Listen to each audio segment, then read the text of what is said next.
जय श्रीराम आपण मानकर समस्त जय हो। प्रभु श्रीरामचंद्र आपणकर चलापथ को कुसुमित करंतु। आज जेहेतु हनुमान प्रभुंकर जन्मदिन से आज मु आपण मान सम्मुख को मंदिर जीवा पूर्व आसी कथाटा हूँ हनुमान चालीसा गोटे स्टेटमेंट एमती पढ़ीचे ज्ञानी नाम अग्रगण्यम। तेणु हनुमान जी को ज्ञानर प्रतीक बोली कहुए। से हनुमान चालीसा एवं हनुमान गाथा को नहीं जदि आम टिके निजर शिक्षा लाभ करने चेष्टा करिया से गोटे कथा आमको या शिक्षा मिल जे हनुमान थिले ज्ञानर प्रतीक एवं हनुमान श्रीरामचंद्र निर्देश रे माँ सीता को खोजा जाते एवं कह जाए सीता होउछंदी शांतिर प्रतीक जहाँकि रामायण वर्णना कराई। तेणु जुगे जुगे ज्ञान सब बेले शांति की खोजी थाए एवं ज्ञान शांति को खोजापी मेहनत दरकार।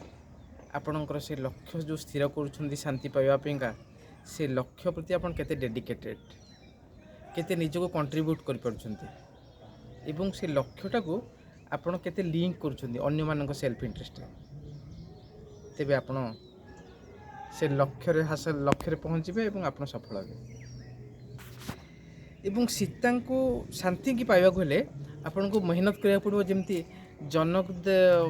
जनक राजा को सीता को पाइबापी केबे राजमहल में बसी से सीता को पाई नथिले कि ज्ञानी मानक गहन रे बसी सीता को पाई नथिले।